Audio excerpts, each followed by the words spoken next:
Today I received a new box. I know what's in it. Let's go and check it out.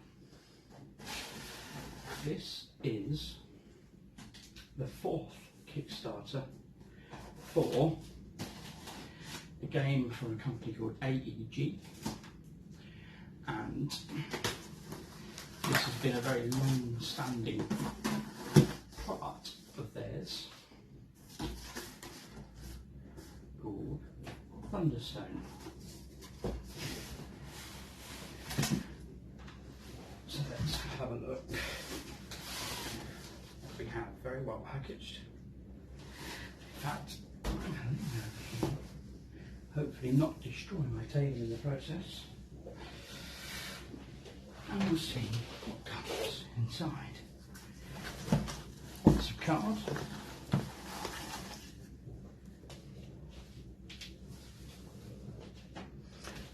And just to say, I like this. Not styrofoam. Very eco-friendly. Thank you. However, inside that box we have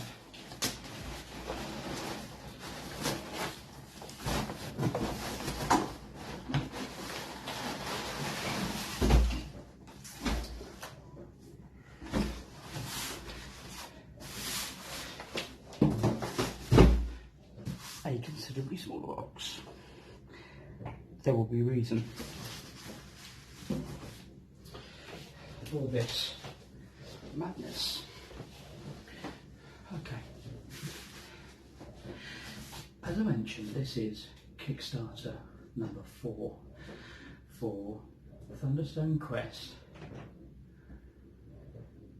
Thunderstone Quest is a long-standing property of AEG, as I mentioned. And by that I mean there was originally Thunderstone, which had lots and lots of content, and then they brought out Thunderstone Advanced, which some would say rinsed and repeated a lot of that content. And now we're on Thunderstone Quest. Now I had, thanks to my dear friend Uncle Ben, the privilege of playing both Thunderstone and Thunderstone Advanced.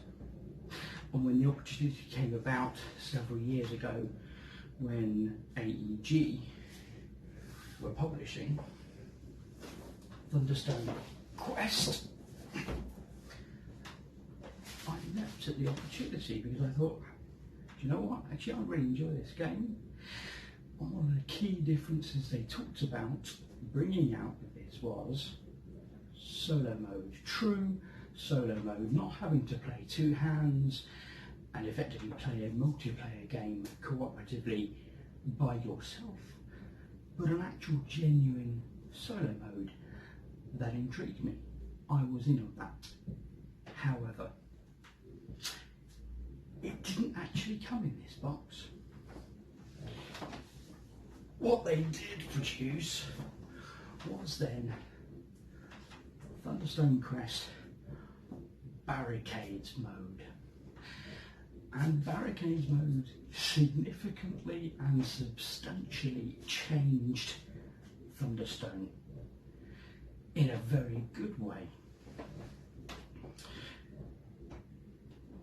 But I digress. What is Thunderstone whilst I crack this open? So Thunderstone in short is a deck builder. And what we mean by deck builder is it begins with a small deck of cards, and everyone has the same deck. You shuffle them up, you deal a number out, and you play through those cards, making decisions as you go.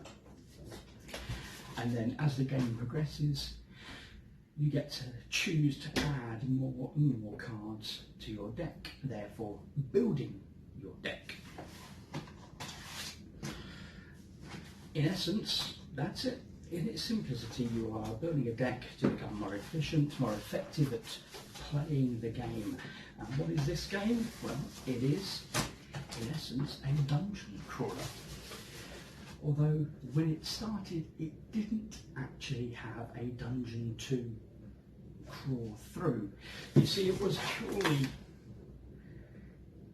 aesthetic. No, that means looks nice. It was purely ethereal. It didn't exist. It was all in your head, in your mind. You had cards out on the table and you were playing through these imaginary dungeons, fighting cards that represented creatures that you had to defeat and overcome. And again, they significantly changed all of that with Thunderstone Quest, where you genuinely quest through a dungeon, starting at the top as you go in at the entry level on the surface of the land, and delve deeper and deeper and deeper, and eventually at some point during your quest, the big baddie that is sending these hordes of baddies through the dungeon and attacking the village that you're protecting, you gain access to this big baddie, and that's ultimately how you win the game cooperatively together.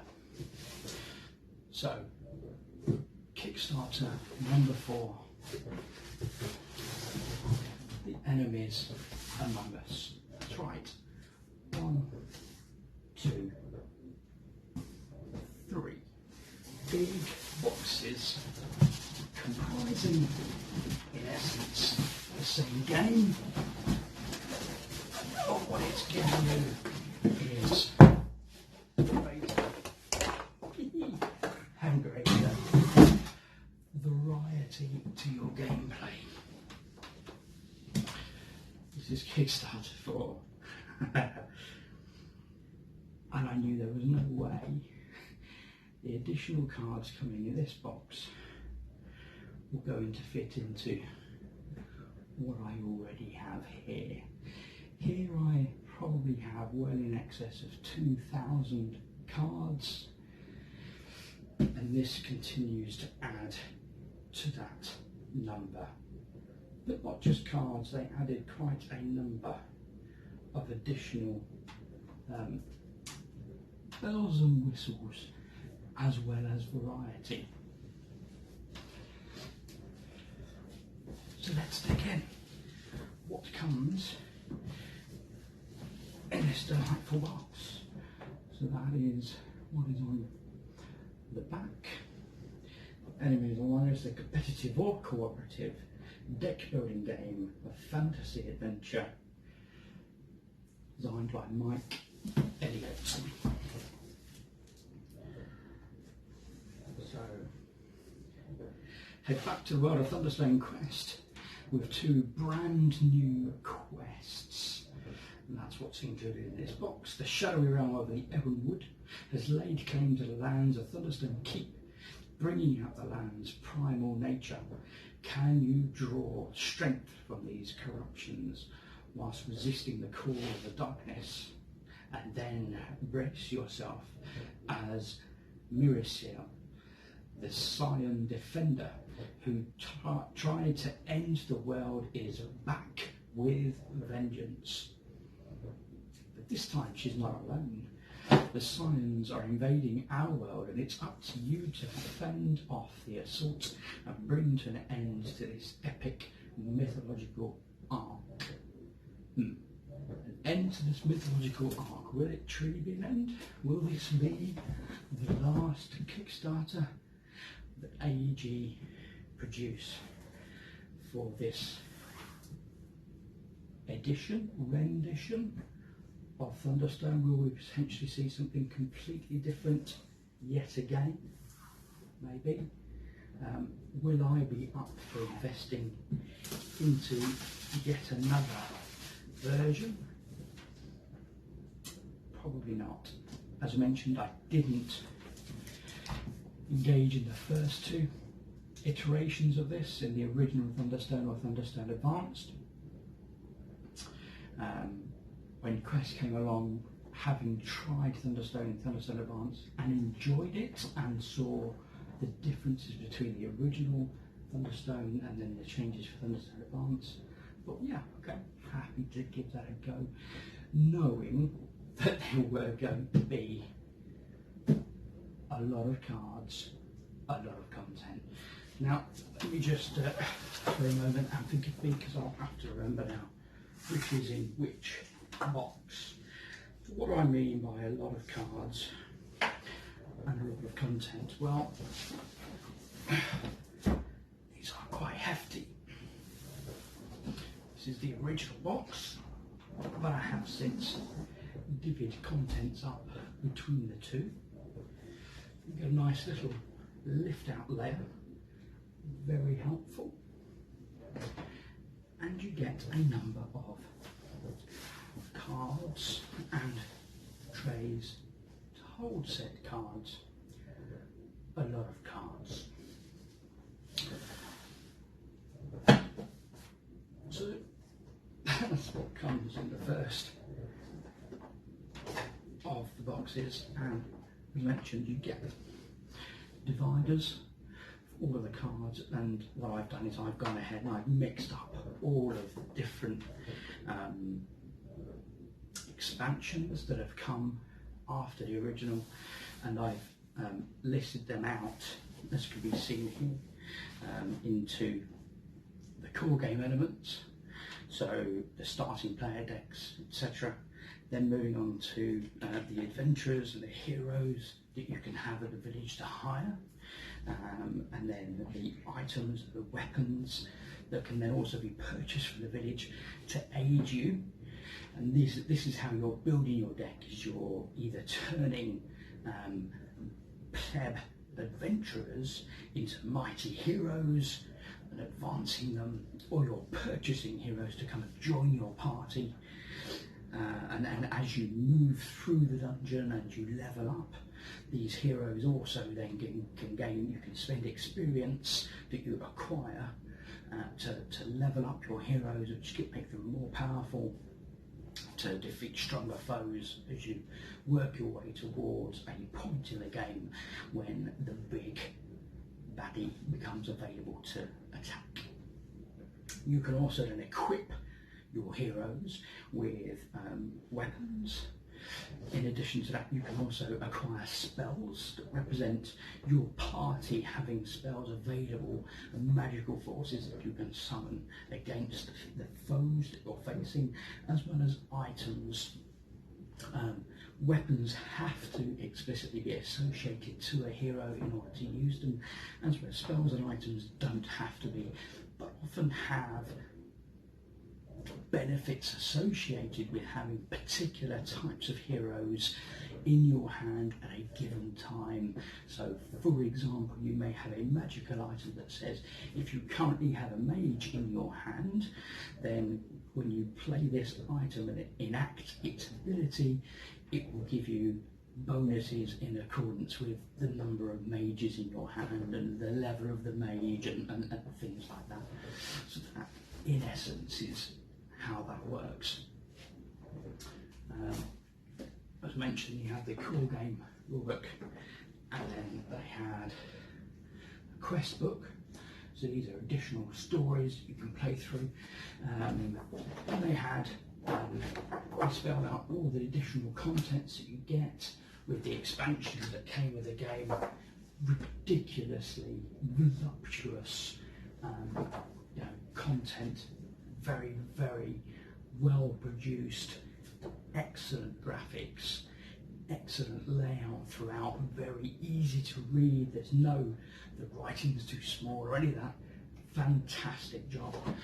And then they give you little bits of flavour text as to what's happening in this particular story you're about to encounter, and they give you then tiles that represent the dungeon that you're going to work your way through, and they tell you the cards that are going to be featured representing the items available in the village, the monsters that you're going to encounter as you work your way through the dungeon, etc.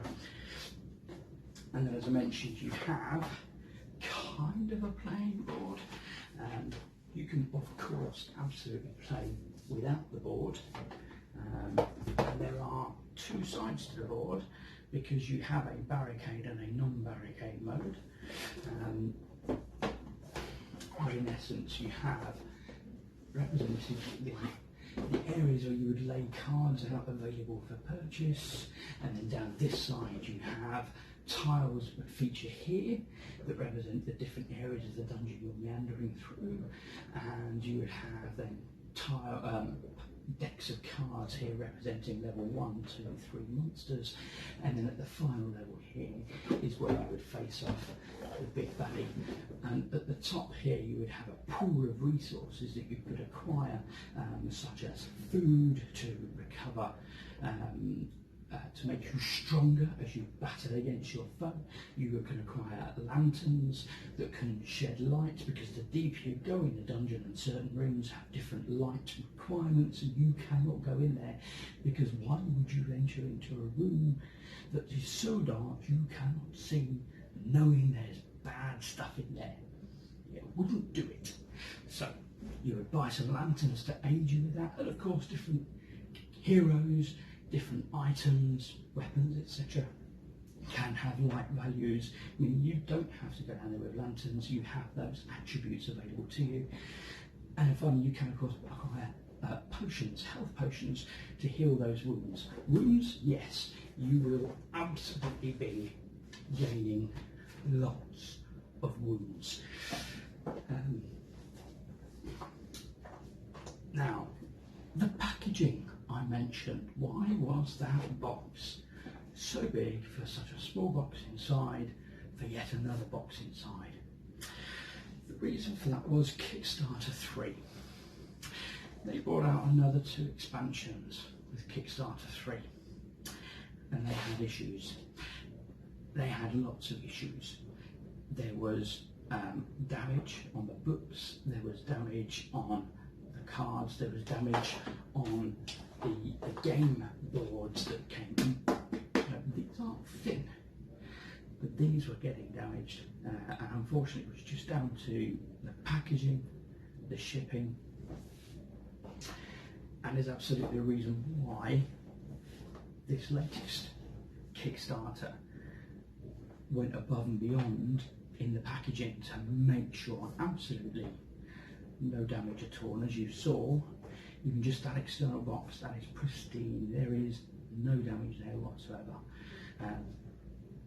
We'll dig into that momentarily. I'll throw some timestamps below so you can have a look at that. So the biggest thing I loved about Quest, above and beyond what was provisioned within the original Thunderstone and Thunderstone Advance, was the ludicrous amount of variety that came with the game. So as I mentioned, you're working your way through these rooms that represent the dungeon, and you have level 1 rooms. So on the back you can see you've got level 1.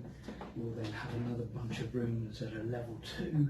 Eventually you'll have level 3 rooms, and then you'll come on to the big baddie. But yeah, the level, the number of variety you have, and all these rooms are unique, not just in their artwork, which as always with this is absolutely stunning and beautiful, but they are unique in the effects as well. So some of these rooms, when you move into them, you might encounter an additional enemy. You might come across a requirement, a fee that says you have to give up something in order to access that room.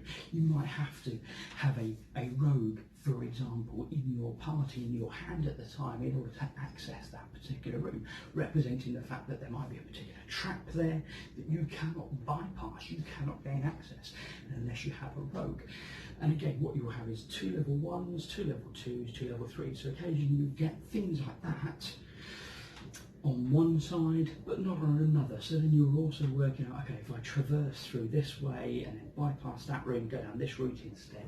And so there's that little level of puzzling, not massively so, but you are having to think about it. And of course, every room you travel through, as can be represented here in this corner, may have a light requirement. And so as soon as you say, I'm going to go from this room to this room to this room, suddenly that light requirement can very quickly stack up and therefore dictate and determine what you can and cannot do that particular turn. As I mentioned, when you get to the later echelons of the game, what you'll have is a big baddie to face. Now, when they start on this side of the board, greyed out, because they are hidden away in the mists of the depths of the cave. You cannot access them, you cannot see them. But what you have instead is this counter, and every round you take completing things in the game and building up your deck to become more powerful, defeating foes, gaining XP, upgrading your heroes.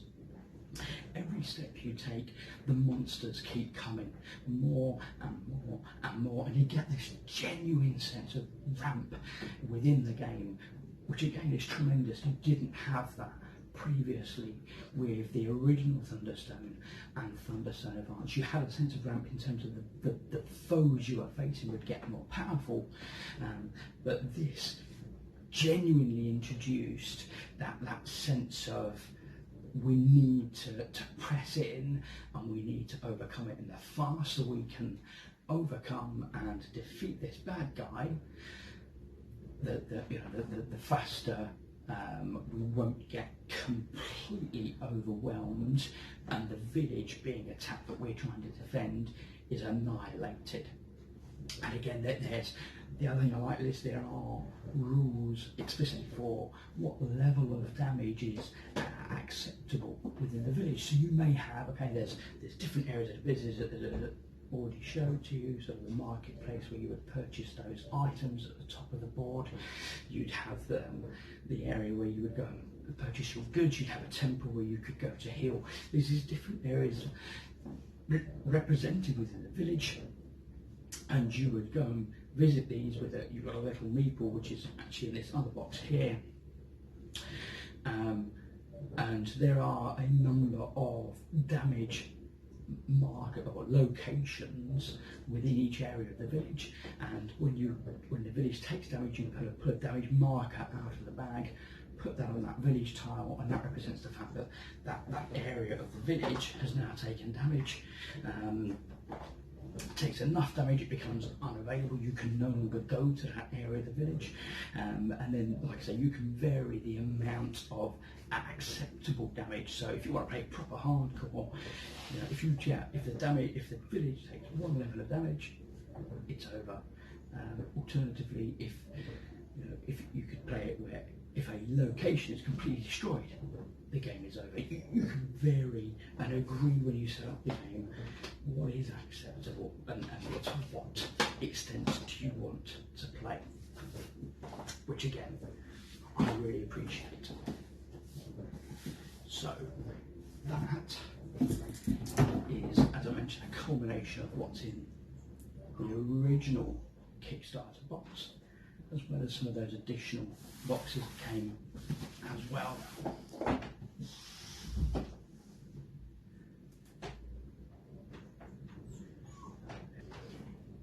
Pets.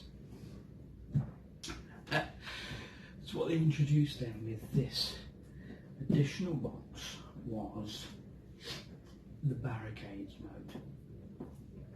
So this introduced more content, more cards to the original game,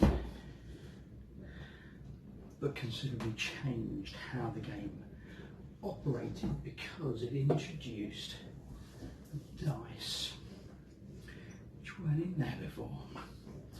So you had the Barricades Mode book, and this told you how to full party. Yes, you can actually properly work together, where you weren't just going off cooperatively needing to defeat the bad guy, but ultimately you were going and doing your own thing in the dungeon. This changes all of that, and it enables you to actually team up and even transfer items. So when you sit there and you draw your hand of cards and you go, I've got a fantastic handful of weapons and items, but I've got no heroes to equip. And your compadre sat there and go, I've got a whole load of heroes and nothing to equip them with. not a problem. You can team up, you can band together to overcome the enemy, which absolutely makes sense. And they applied all these changes, these tweaks, these revised rules, and again, you know, you have, you know, I mean, you can see that the quality is absolutely there throughout the whole thing. Stunning graphics throughout, storyline, text. They actually introduced on here different medals, so there's a sticker sheet and you can sort of log and track your progress through the story, and they had then the quests, which again have flavor text to give you a bit of story. They tell you the cards that you're going to be using in that particular scenario, that particular game, and again you're going to have then the specific runes that will feature as you play through that game, ultimately culminating in this particular big baddie that you're going to have to face off and defeat. They also brought out a Neoprene version of board, because actually you didn't need that massive board that can all be organised within this. And again, there's a lot of hoo-ha about Neoprene mats. Like them, love them. For me personally, I love them. I love the feel of them. I love the quality of them. You know, they can be just as colourful as boards, but they're less likely to take a hammering on wear and tear on the graphics. Some of them are, you can get stitching, so with these ones you may eventually get some fraying around the edges, but it is what it is. And again, you've got two versions of gameplay that you can use, one on one side, one on the other.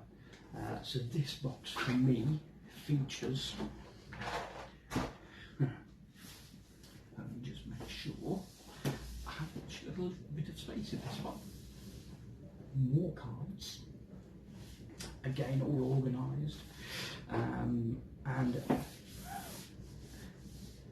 so this is my Monsters and Guardians box. The Guardians is the big baddies, the big evil things you're trying to ultimately defeat at the end of the game, at the climax of the story. But for the baddies, for the monsters that you're fighting throughout the game, they are divided, as I mentioned, into in accordance with the level 1, 2 or 3 depth of the dungeon that you are facing. And there's all kinds of thematics in here that you can obviously mix and match as you please, or you've got those quests books that guide you and aid you in some of those ideas as to what to mix and match together to create a theme. So just for a pause of thought on that, some of the original quests that came in the first book, I tried some of them and I didn't find them either compelling story-wise or particularly thought-provoking in terms of what cards you would choose to purchase to build your deck. So the heroes that you would choose, you had different options available, but the dungeon was constructed in such a way that, as I mentioned earlier, it would say, for example, there would be rooms that say, oh, you have to have a rogue to go into that room or you're going to suffer a penalty or you can't access or whatever it is. And so you would think, okay, fine, yeah, I'll be buying those, I'll be making sure my adventures upgrade into rogues, or I hire those rogues into my party. So there was a lot of that stuff that just seemed to almost be dictated, and it meant then there were other heroes that were available to purchase and to use that effectively were just fodder. They didn't make sense to buy those ones or upgrade to include those in your party. Likewise, there were items that just seemed to be meh. Didn't really seem to add enough impact to the gameplay, certainly compared to other items that were available to purchase and use. You'd be sat thinking, why would I buy that when I can buy that and they're either much the same price, or, you know, there was just things like that that just, for me personally, didn't sit quite right.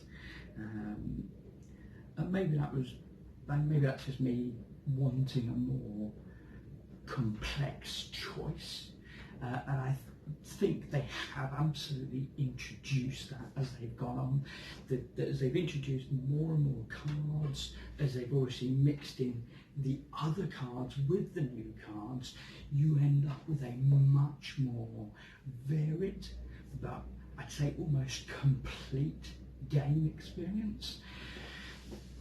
And again, I guess you've got to take that with something of a pinch of salt, because you think, well, if I go and spend X on a game, buy a box, just one big box like this, and this is not light. I mean, I think this comes in, the original box comes in around 10 kilos, not light, and it wouldn't be cheap either. And you think, well, why would I expect to have a lesser game experience on the basis that all the companies bringing out more stuff, or, you know, we're still all these other expansions and they kind of complete the game? I'm not sure that's the best approach. Certainly as a consumer, works well as a business model, and don't get me wrong, AEG and Thunderstone are certainly not by any means the only culprits of that in this market, or in this genre, in this arena. But it is what it is. So just to put that out there. So lots of cards, you've got the enemies, they stack up. The other thing that they introduced, I believe as part of a collaboration with Tom Vassell from the Dice Tower, was in Thunderstone Advanced the notion of an epic mode. Now normally what would happen is, as you've seen, you'd get those quests and say, right, here's the 4 different heroes that you're going to have, here's the different items and weapons and spells you're going to have available from the village, here's the enemy groups that you're going to face. What epic mode does, it says, scrap all that, take one of everything, shuffle all together, and now you've got a stack of level 1 creatures, and you've got no idea what is going to come out in that room. You've got a whole stack of adventurers, heroes that you're going to hire, but you've got no idea when you hire that hero that you can see available, effectively waiting in queue within the village. When you hire them, what's behind them? You've got no idea, and you may kick yourself thinking, I wish I'd waited and bought that other hero or whatever. But you have these massive, tremendous stacks of all the level 1 heroes, all the level 2 heroes, all the different items, you know, so all the spells would all be shuffled together and stuff like that. And yeah, it makes again for a very, very different gaming experience. And again, more and more variety only adds to that. And what they specifically did with Thunderstone Quest was they officially recognised that mode of play. And what that meant was, when you purchased this, they actually gave you an additional one of every card, and you could organise them all. So, and they've done that for every expansion since. So rather than having to go through your own deck and go, right, I want one of that, one of that, and then ultimately when you go, all right, I want to now play a straight game, I'm going to have to unpick all those cards that I've got, put them all back into order. As far as I understand, that is exactly what people with Thunderstone Advanced had to do. That is no longer part of this, or at least certainly as a Kickstarter backer, they presented that as an option. If that was something you were interested in, you could pay a little bit more, and they would give you that capability and that gameplay mode without having to mix and manage your original game cards, which again is a fantastic, you know, for me it's a big thumbs up for AEG. They recognised what was happening in the community, and they embraced it, and they built it and developed it and built it into part of their game, which is great. So when you're playing through the game, what you have, as well as the main board on the table, each individual player has their own player board, and the player board represents the player deck that you're drawing from, your discard pile that you're discarding to, and then you have health. And again, one of the fundamental changes they made with Thunderstone Quest over Thunderstone and Thunderstone Advance was when you took a wound, you'd get a wound card and you'd add that to your deck. The problem with that is it would clog up your hands. When you shuffle and you draw 5 cards, if you've got one wound in a stack of 11 cards, very often that wound's going to keep coming out, and that's a hero or an item or a weapon or something that you're not going to be able to get to the game. And it worked, but for me personally, I did not like it. What they changed in Thunderstone Quest was you now have wound tokens that you would put on this track, and as you cover up these spaces, it tells you now you're not going to be drawing 6 cards a turn because you've got 2 wounds. You're now down to 5 cards per turn, so you kind of get a similar mechanic that you're losing a level of functionality from your hand. But as I mentioned, there are areas when you go into the village where you can say, okay, this time I'm going to focus on going to the village, and I'm going to go and get myself healed at the temple, or I'm going to go and buy a healing potion in order that I can heal that wound. And there's ways to manipulate, to mitigate, and to control that aspect of the game that's far superior, in my opinion, than it was previously when you had these cards clogging your deck. The other thing I did not like in the original was when you defeated an enemy, it would go into your deck as well, and then when you pulled that out, it would give you XP and money, I think it was, that you could go and spend in the village and stuff like that, but it didn't add to your ability to try and defeat additional foes. Fundamental shift here. They took those enemies, and when you defeated an enemy, you might get items, you might get treasure, and you might get a wound as part of attacking that enemy because they're particularly, you know, ferocious. But you would also get XP, and that XP would then sit in the centre area of your board, and you would be able to determine when you go to the village, right, now I'm going to spend that XP on my adventurer and upgrade them to a hero, or upgrade my hero from level 1 to level 2, etc, etc.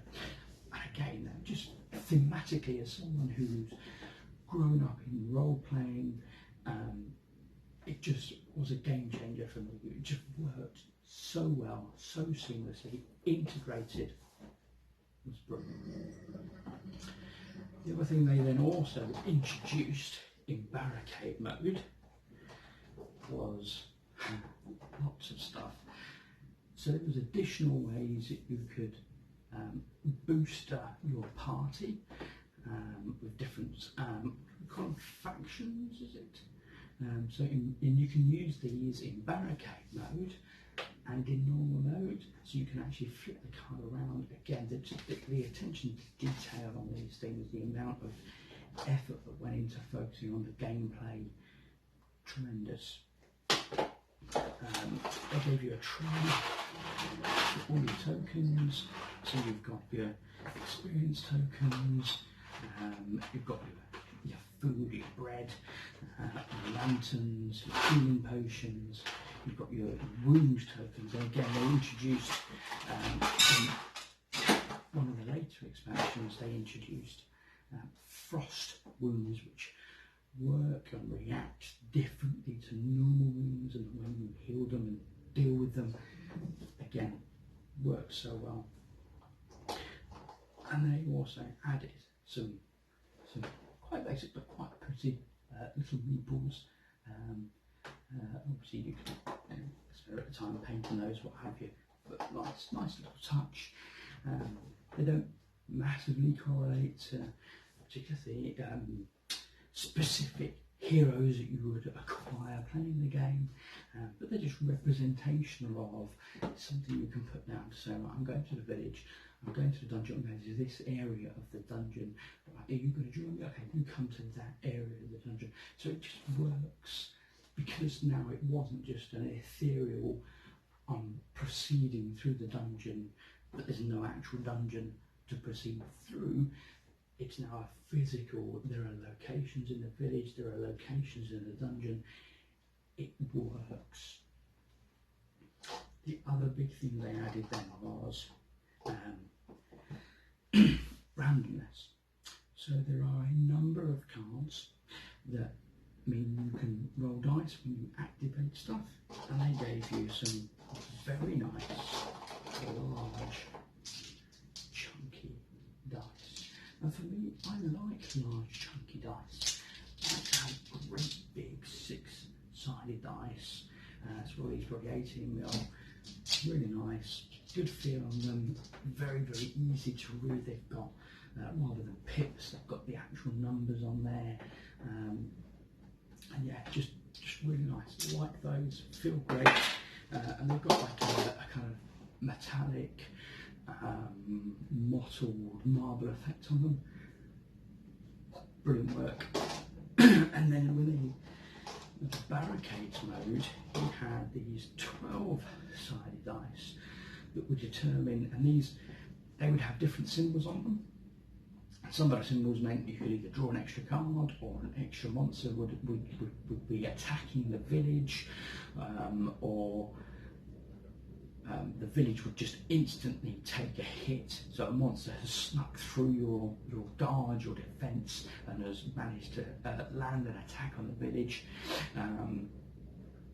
So there are various things in there, and then they also added some symbols and some coloured symbols that represented that were variable depending on the particular guardian of the dungeon that you're facing off against. So every guardian, and there are multiple instances of each guardian as well, but every guardian has its own particular nuance and ability. So when you roll a blue, it will do something with one guardian and something completely different with another guardian.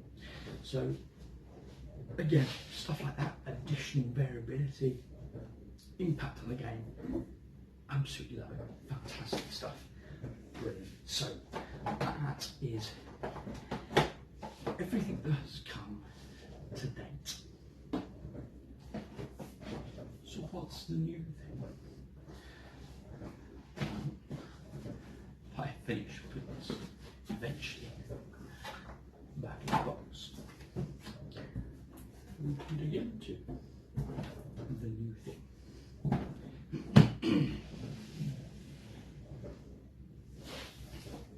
So,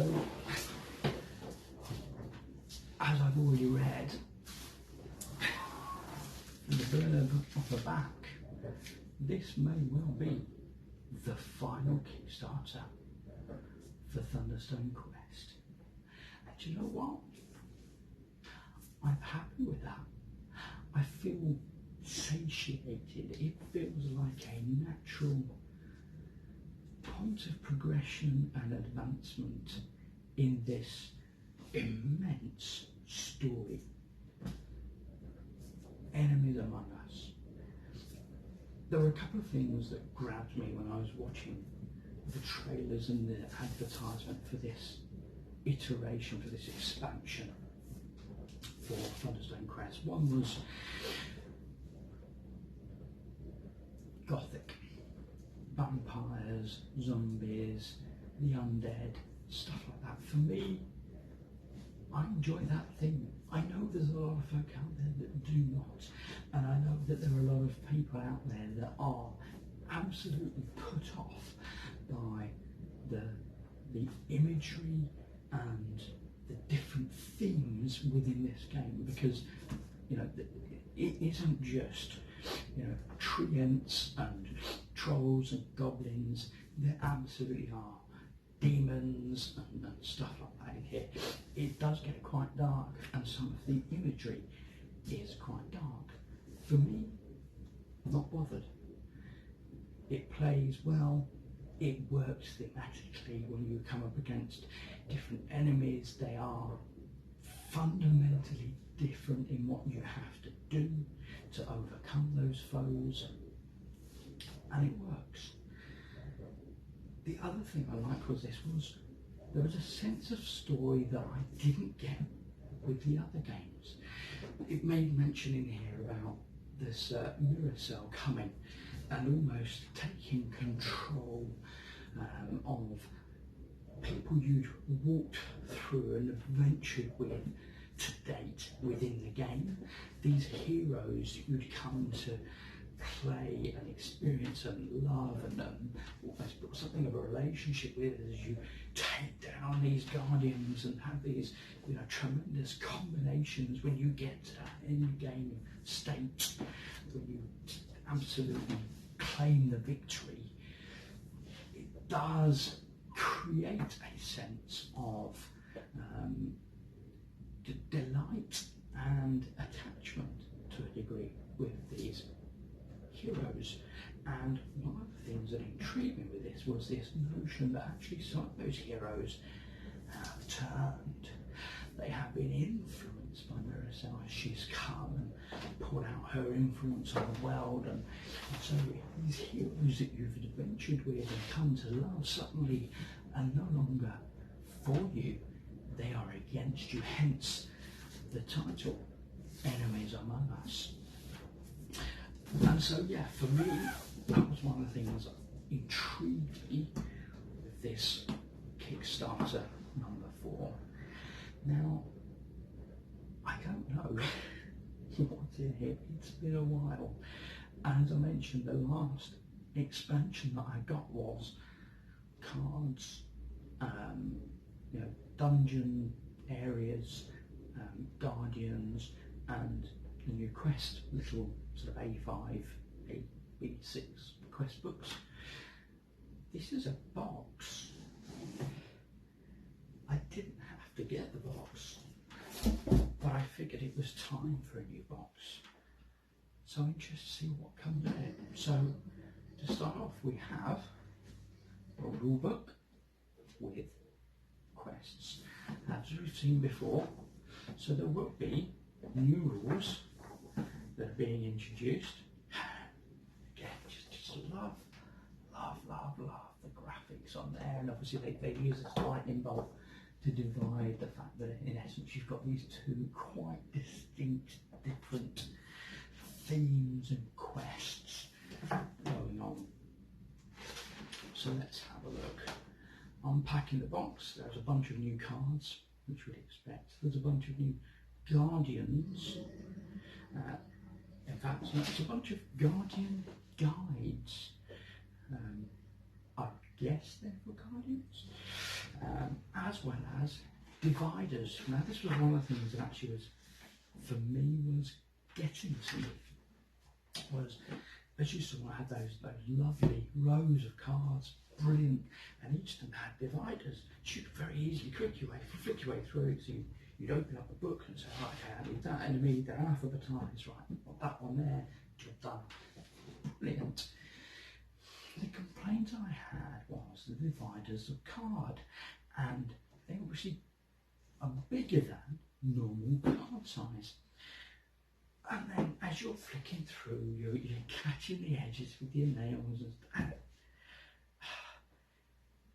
I don't know about you, but for me, it just became somewhat disappointing, irksome, looking through this display of dividers that were just getting dog-eared, earmarked. It's what they produced with this Kickstarter. Somewhere in here will be some plastic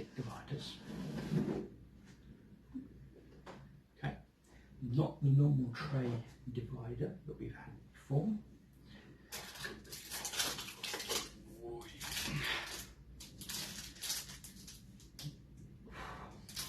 They are heavy. Oh wow. Okay. So again, I pop them back in. What you have is more storage. So we may well yet see another expansion.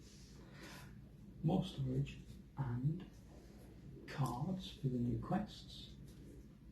And dividers. Dividers for absolutely everything you've seen in these two boxes and in this box to come that are plastic. So you would not want to get one of these thrown at you. Have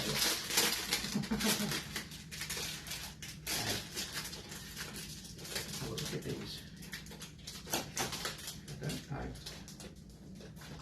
Is that one? It is one. Wow. Okay. These are beautiful. These are like, when you go to get a credit card, and you can ask for whatever image you want to be printed on the credit card, and it comes and it's, you know, obviously a certain thickness and you've got your own image on there. That is what these are like. They are beautiful. And again, you've got all the original, absolute beautiful artwork here with plastic. Love it. Love it. Love it. You've got a nice gloss finish on them. And yeah, it is the divider card with a, as you can see, when they're stacked up with a white trim around the edge.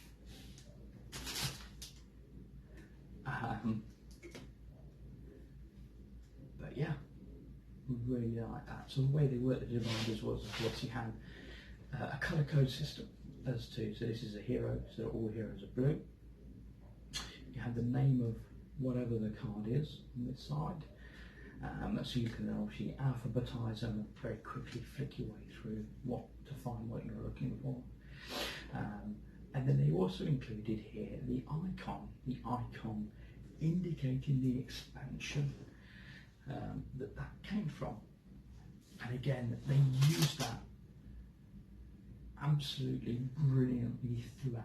Every quest you see, when you're putting just a random selection of cards, it will show you by that icon, so you know this is a set that came from.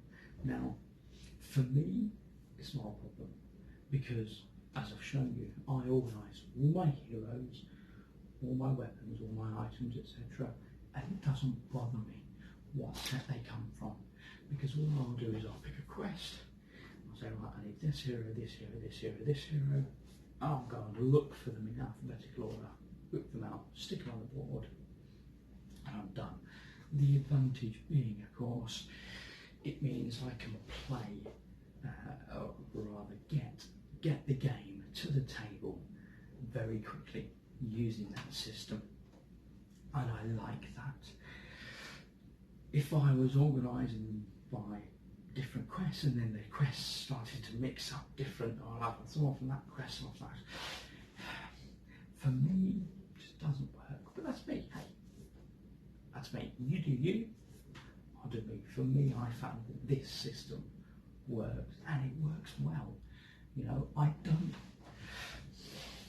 it bugs me when I have fantastic games, but they take me forever to get to the table. I don't want that. I don't want half of my game night to be taken up by setup. It's not what I'm in the hobby for. I'm in the hobby to play the game.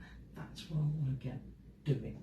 Yeah, so whatever companies can do to aid me being able to get their game to the table as fast as possible, and obviously in addition to that, make it look eye candy, eye catching.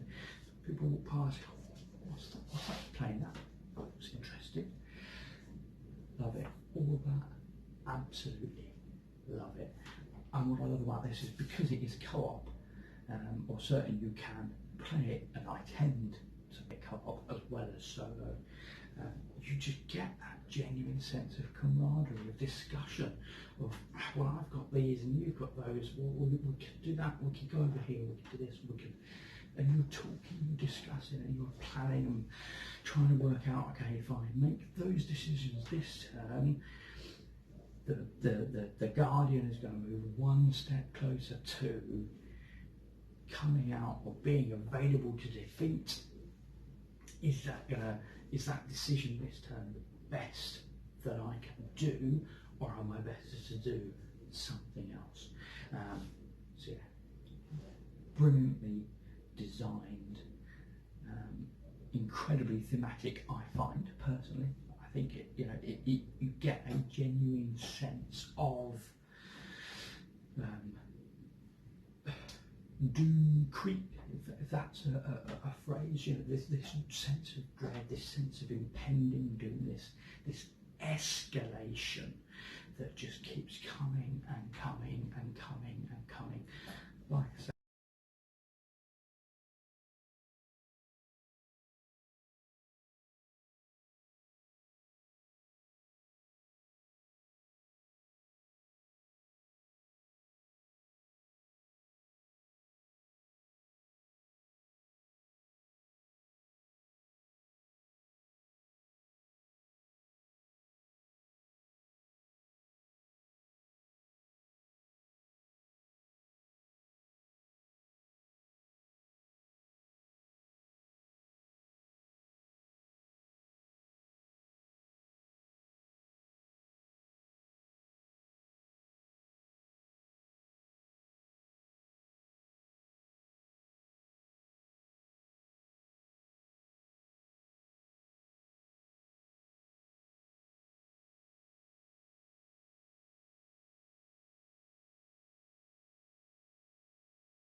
well, hopefully that gives you an idea of the gameplay for Thunderstone Quest Enemies Among Us. I did make some errors. It has been a while since I played the game. There were times I was drawing cards from the my draw pile, and I should have actually been taking a corruption. So that's the new element that they've added in with this. You saw there were quite a number of cards coming from here during the gameplay, and yeah, these tend to be very they give you a bit of a bonus whilst also hampering you. So when you go to the dungeon, you get to heal a wound at the end of your turn, but after battle you also lose a victory point, and just, yeah, various things like that. These have the static condition, which was introduced in the Thunderstone Quest Barricades, which basically means when you draw those cards from here, they are considered to be in your hand, but not part of your hand number, but they come, I'm placing them up here to show that they are now permanently in play. They've become static, and they remain in play for the rest of the game until such time as you do whatever it is to get rid of them. So destroy destruction by destroying an iron ration and a healing potion token as a village action. But the benefit of having this one is when you go to the dungeon, you get to draw a card. The disbenefit is after battle you lose, you get -1 victory point for any defeated monster. So yeah, but it also gives you an extra +1 on your attack. Yeah, very, very good. Lots more variety that's added in. Obviously a whole bunch more heroes, a whole bunch more items and spells, and